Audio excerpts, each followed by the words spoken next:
Diz-me a tua password, dir-te-ei quem és. Está no ar o podcast do Serviço de Segurança Informática da Unidade FCCN. Bem-vindos a mais um episódio do Diz-me a tua password, dir-te-ei quem és. Hoje vamos ter aqui uma apresentação talvez um pouco mais longa. Temos connosco o professor Pedro Veiga, professor catedrático aposentado do Departamento de Informática da Faculdade de Ciências da Universidade de Lisboa, fundador do capítulo português da Internet Society, tem tido um papel ativo na implantação da internet em Portugal desde a década de 80 do século XX. Foi membro da equipa de missão para a Sociedade da Informação, gestor do Programa Operacional da Sociedade da Informação, presidente da Fundação para a Computação Científica Nacional, FCCN, gestor do domínio Internet de Portugal e coordenador do Centro Nacional de Cibersegurança e ainda investigador do INESC. Foi igualmente pró-reitor da Universidade de Lisboa, responsável pelos sistemas de informação e internacionalmente foi membro do Government Advisory Committee do ICANN como representante de Portugal e ainda membro do Management Board da ENISA. Coincidência ou não, foi também professor em 5 cadeiras semestrais do entrevistador. Muito obrigado pela sua presença, professor. A minha primeira questão está relacionada com a sua escolha da cibersegurança como área de especialidade dentro da informática. Esta temática era tão apelativa como outras quando o professor iniciou a sua carreira académica? Bem, em primeiro lugar, obrigado pelo convite. É sempre um gosto rever antigos alunos e pessoas que depois trabalharam comigo aqui na FCCN durante vários anos em temáticas tão importantes. Indo para a cibersegurança, portanto, eu comecei a trabalhar, eu fiz o meu doutoramento na área da microeletrónica, mas depois, em meados da década de 80, comecei-me a interessar, ver o movimento à volta daquilo que veio ser a internet. Quando eu comecei a trabalhar ainda não se chamava internet à rede das redes, isso só vai acontecer passado uns anos, e eu, na Faculdade de Ciências, dei cadeiras na área da arquitetura de computadores, sistemas operativos, redes de computadores, porque se ligava muito à problemática da internet, foi algo que eu abracei com bastante entusiasmo. Comecei-me a preocupar com problemas de protocolos e, naturalmente, a segurança. A segurança sempre foi uma preocupação minha e também de algumas pessoas que estiveram na base da refundação da internet. A maior parte das pessoas não sabem, mas quando a internet nasceu, as preocupações de segurança não existiam, os protocolos eram desenvolvidos para ser muito simples. Aliás, muitos tinham a letra S no princípio, Simple Management Protocol, Simple Mail Transfer Protocol, etc. Portanto, a preocupação era a simplicidade e não era a cibersegurança. Eu vim-me a interessar por isso e na parte final da minha carreira como professor universitário comecei-me a interessar pela cibersegurança porque era um problema enorme. E quando foi criada a ENISA, a European Network Information Security Agency, eu conhecendo a dinâmica que estava por trás disso, contactei o governo português da altura, que me escolheu para representante, isto em 2004. E, portanto, trabalho em cibersegurança há muitos anos e é uma área que é cada vez mais importante. O seu livro Cibersegurança chegou às livrarias no final de 2024, incluído na coleção Ensaios da Fundação Francisco Manuel dos Santos. O tempo da publicação foi um acaso ou considera que era um livro que já podia ter sido escrito e publicado há uns anos? Vamos ver, eu ando a escrever um livro já há bastante tempo, muito maior.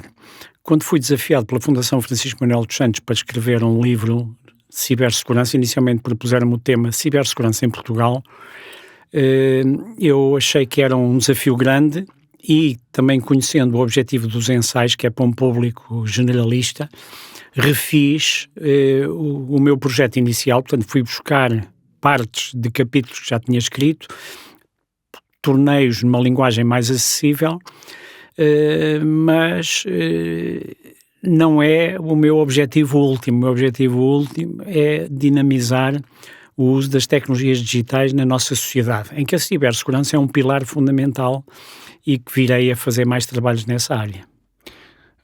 A sua opinião sobre o estado atual da cibersegurança em Portugal talvez não seja completamente clara para todos os leitores que leram o seu livro. Se este estado fosse uma escala de 0 a 100, o estado da cibersegurança em Portugal estaria na metade superior ou na metade inferior? Eu estaria na metade inferior. Aliás, eu aceitei um convite para ir para coordenador do centro, era suposto ser uma missão de 3 anos, e eu ao fim de 2 anos e 1 mês decidi sair porque achei que a estrutura onde o Centro de Cibersegurança está envolvido e os meios que estão disponibilizados para o Centro de Cibersegurança são nitidamente insuficientes.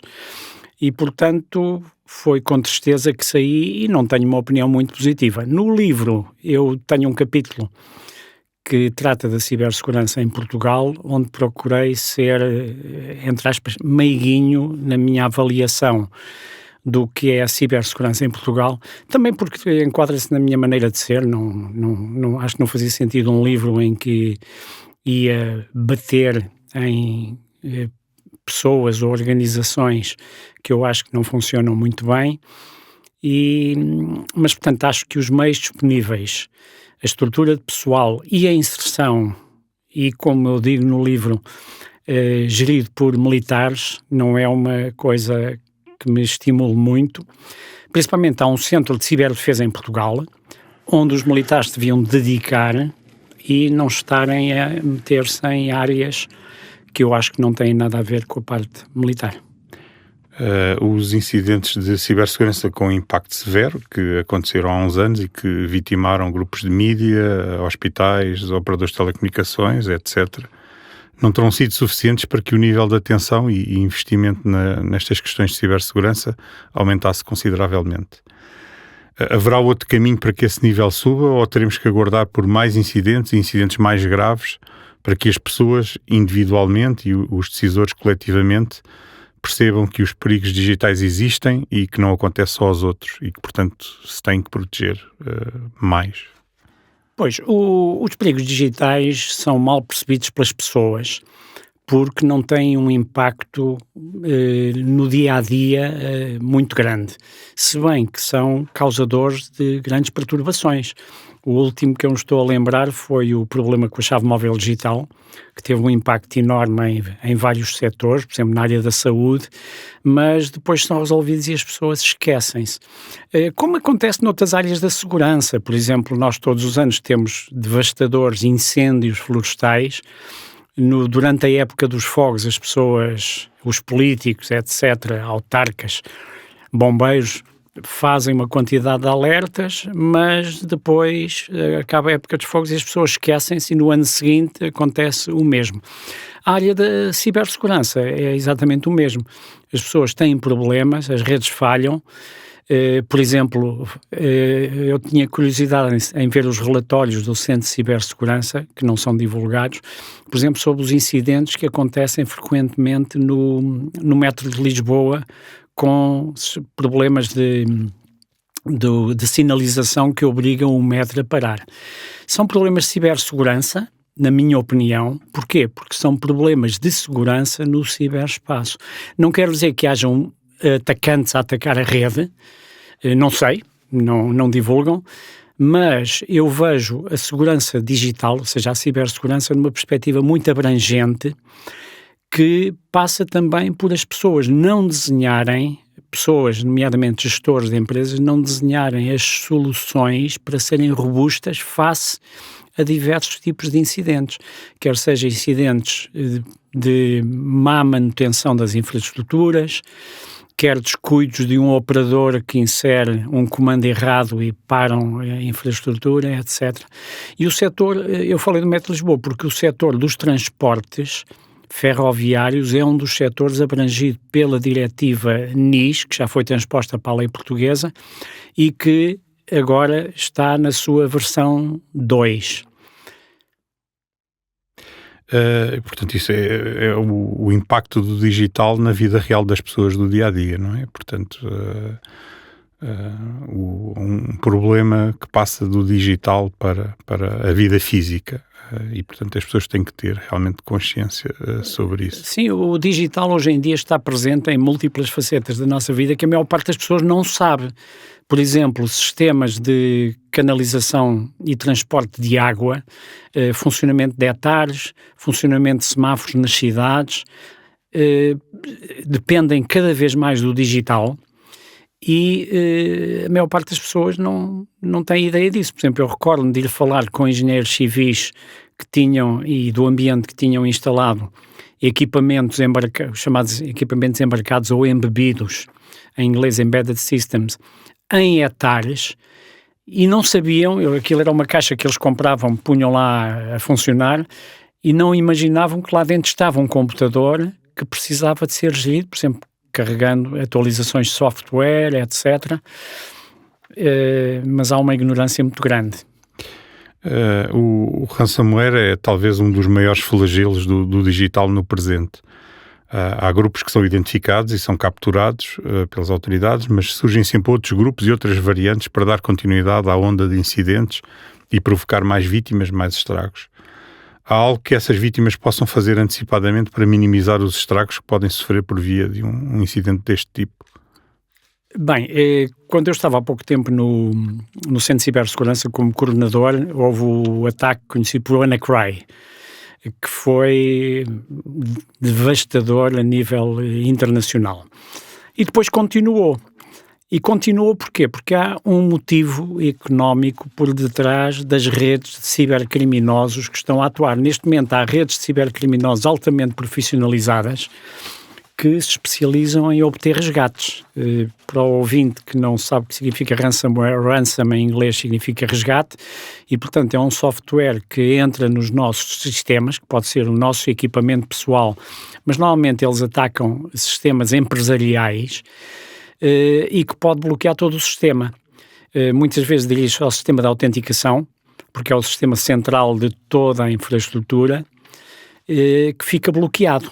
E dirigem-se a setores onde podem obter o resgate rapidamente. Por exemplo, o setor da saúde, que tem sido dos mais fustigados pelos ataques de ransomware, é um setor que está, entre aspas, disponível para pagar o resgate, porque estão vidas em jogo, vidas de doentes, etc.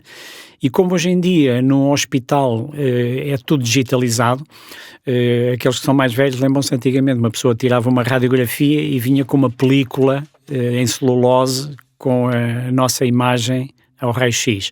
Hoje em dia é tudo digital, portanto a pessoa faz um raio-x, aquilo é guardado como um ficheiro em formato específico de digital de imagiologia médica nos servidores, e depois quando a pessoa vai falar com o médico ele tem acesso ao servidor. Mas se o acesso ao médico ficou bloqueado por ransomware, esses atos estão paralisados. E, portanto, há redes criminosas altamente profissionalizadas. Na realidade não é só uma rede criminosa, são cadeias de redes criminosas que atuam como uma linha de produção. Há uns especializados a roubar credenciais, que depois as vendem, depois devidamente validadas a equipas mais profissionais, e é um perigo atual. Eu recordo-me que quando fui coordenador do Centro de Cibersegurança uma vez ter ido a uma reunião em Bruxelas presidida por um vice-presidente da Comissão Europeia, em que ele disse que o cibercrime é uma indústria. Concordo completamente com essa afirmação.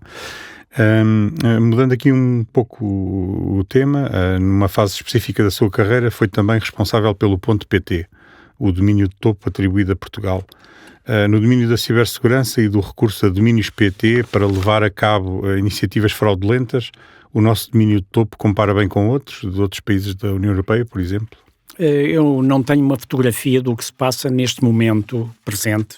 Desliguei-me dessa área, mas eu diria que precisava de um cuidado acrescido, porque os domínios de internet são um dos pontos de entrada de cibercrime. Mas recordo-me, enquanto estava na FCCN, por exemplo, quando introduzimos os IDNs, portanto os caracteres internacionais, tivemos o cuidado de só introduzir os caracteres específicos da língua portuguesa e não permitirmos, por exemplo, como permitem em outros países, outros scripts, portanto outros alfabetos.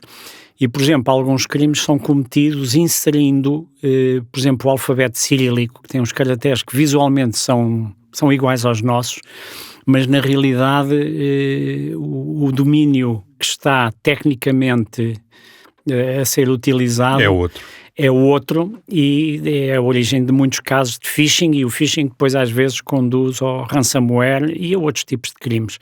Mas, portanto, tivemos cuidado em, na altura em que eu era responsável, ter essa preocupação. E isso ainda persiste hoje em dia, o que é bom.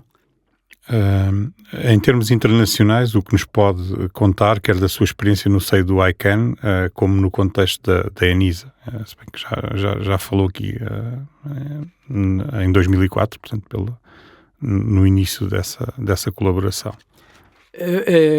No domínio do ICANN, nós limitávamos a acompanhar as melhores práticas internacionais que transpusemos para o domínio português, nomeadamente a nível de segurança, a nível de IPv6, a nível de aspectos, por exemplo, ligados ao protocolo EPP, que permite a interação direta com os registrares.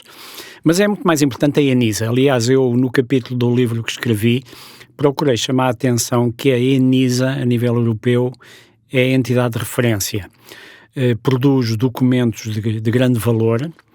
Eu acompanhei a ENISA desde o princípio e, portanto, no Management Board tive algumas palavras a dizer, porque eu até era mais especializado que pessoas representantes de outros países que eram mais burocratas, chamemos assim.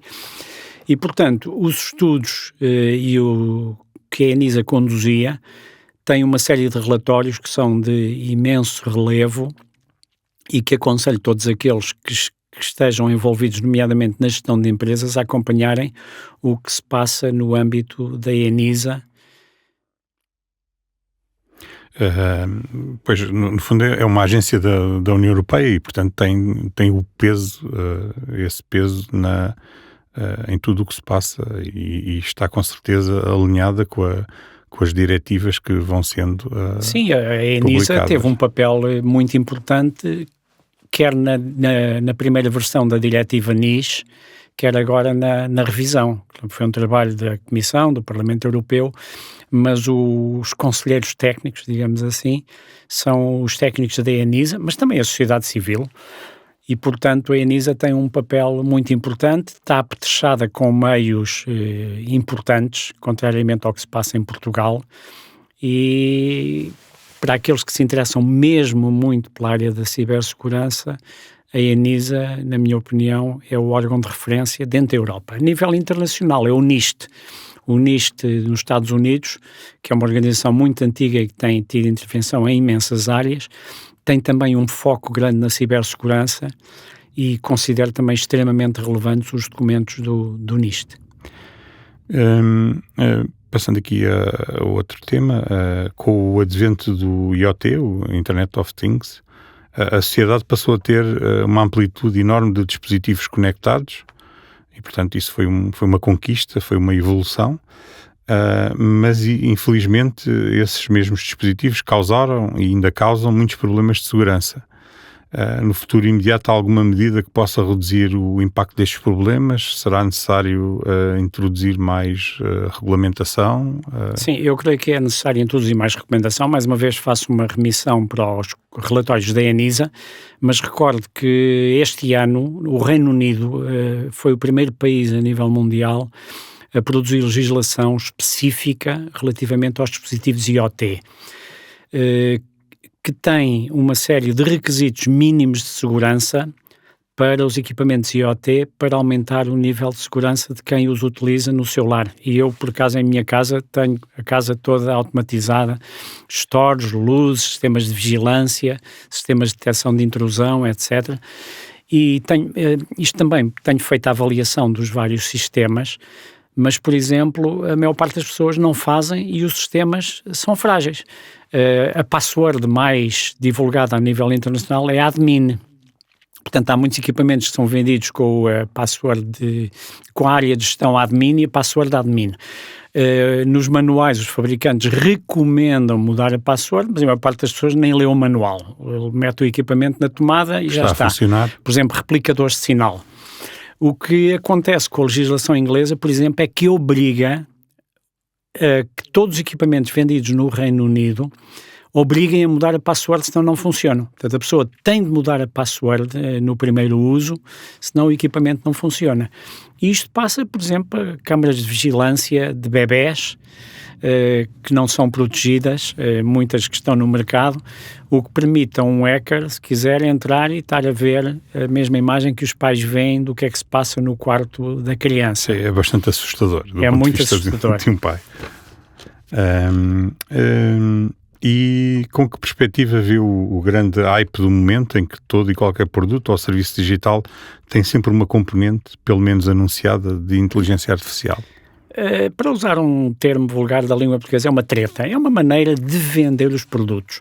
Considero que a inteligência artificial, quando for verdadeiramente introduzida na nossa sociedade em produtos, vai ser bastante importante. Aliás, eu recordo-me que a primeira conferência que eu organizei no Centro de Cibersegurança, o CDAIS, convidei para keynote speaker o professor Arlindo Oliveira, que é especialista em inteligência artificial e que tinha sido meu aluno, porque a inteligência artificial é muito importante, mas é um chavão que se utiliza. Por exemplo, os IDS, que são usados para proteger redes, já têm algoritmos de aquisição de conhecimento para automaticamente filtrarem certas tentativas que eu diria ingênuas. Aprendem com as anomalias. Vão aprendendo com as anomalias, com, por exemplo, volumes de tráfego de origens desconhecidas a horas atípicas, etc. Portanto, há sistemas que têm uma base de conhecimento que é alargada. Agora, com o advento do ChatGPT, põe-se o termo inteligência artificial em tudo.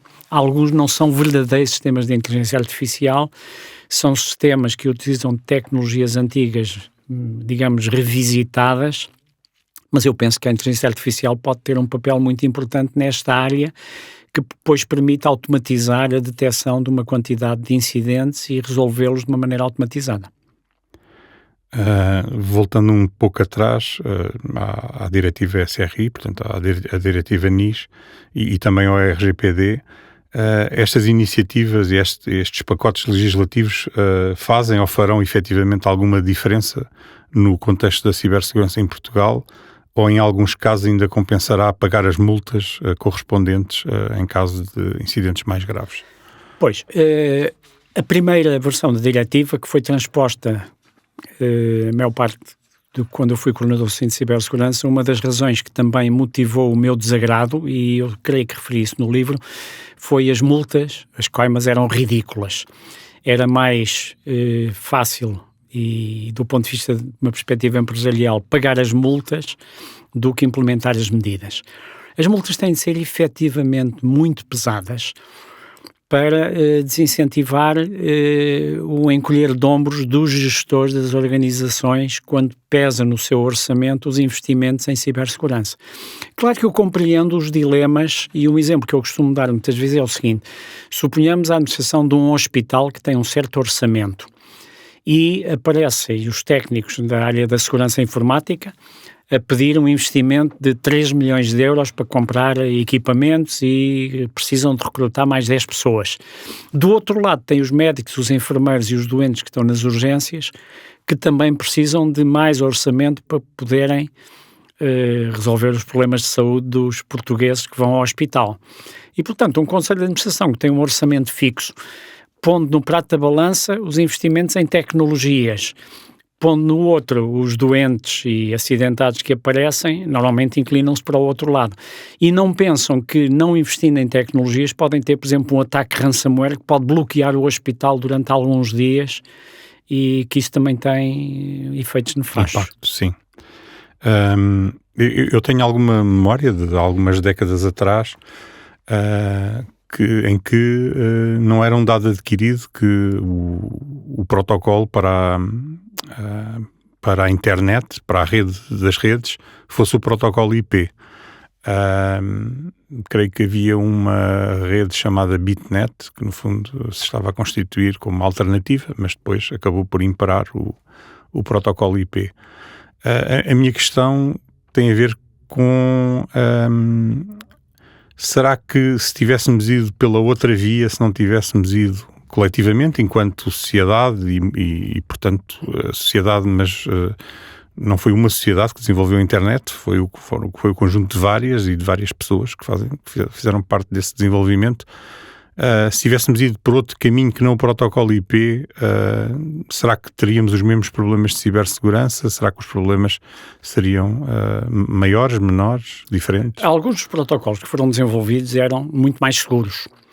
Por exemplo, estou-me a recordar, a nível de correio eletrónico, havia a norma X400 que tinha mecanismos de autenticação robustos quando ligava dois servidores de mail. Na altura eram chamados MTAs. Mas tinha uma carga administrativa muito grande. Foi referido a rede Bitnet. A rede Bitnet foi uma das redes que era usada pelos académicos nos Estados Unidos, depois teve a sua extensão para a Europa, que se chamava EARN, era financiada pela IBM e usava protocolos da IBM, da sua arquitetura SNA. Também em Portugal tivemos durante a década de 80 a rede DECnet, que era muito forte, porque havia muitas universidades que tinham um computador que na altura era muito popular nos académicos, que era os VAXs. Também houve a rede de sistemas Unix.